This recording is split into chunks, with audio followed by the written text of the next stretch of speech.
দশমীর দিন মাকে বরণ করতে যাওয়ার জন্য রেডি হয়ে নিয়েছিলাম। পরেছিলাম এই লাল কালারের শাড়িটা।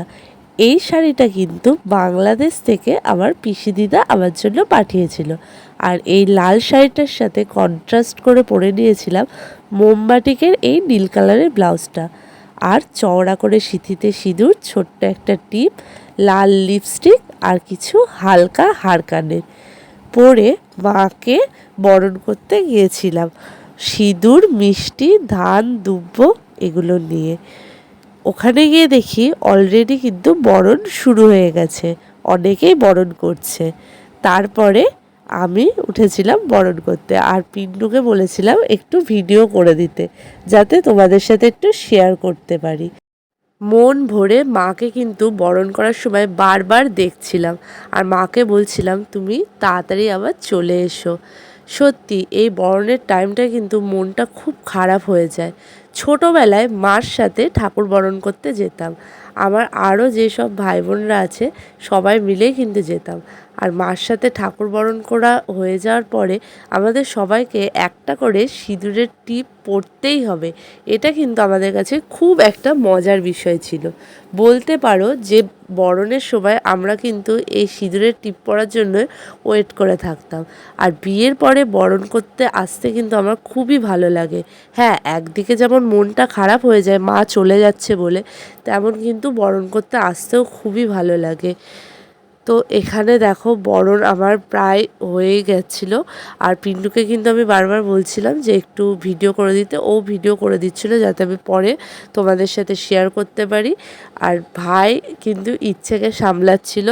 ইচ্ছে তো প্রচণ্ড চঞ্চল, ও তো এক জায়গায় দাঁড়িয়ে থাকে না, সেই জন্য ভাইকেও নিয়ে এসেছিলাম ও যাতে একটু ইচ্ছেকে ধরতে পারে।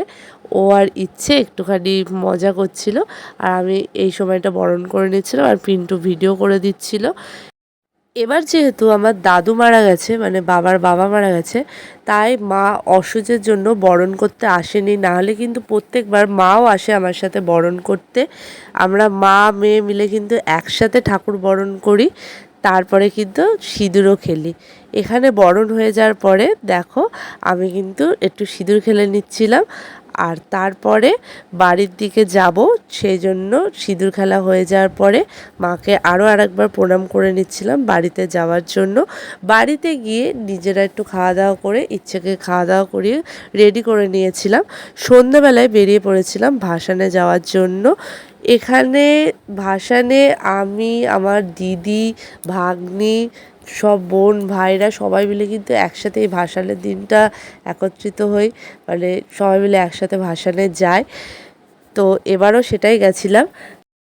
সবাই মিলে এক জায়গায় হওয়ার আনন্দটা যে কতটা, সেটা আমাদের মুখে হাসি দেখে আশা করি বুঝতে পারছো। তো ইচ্ছা ছিল যে পুরো বড়বাজার ঘাট পর্যন্ত যাওয়ার, কিন্তু চারিদিকে যেহেতু বাজি ফুটছিল সেই জন্য ইচ্ছের একটু অস্বস্তি হচ্ছিল। ও যদিও বা পিন্টুর কাছেই ছিল, আমাদের এদিকটায় খুব একটা আসছিল না। তাও শেষ পর্যন্ত কিন্তু ও আর থাকতে চাইছিল না, তাই জন্য আমরা মাকে আবারও দর্শন করে বাড়ির দিকে রওনা দিই।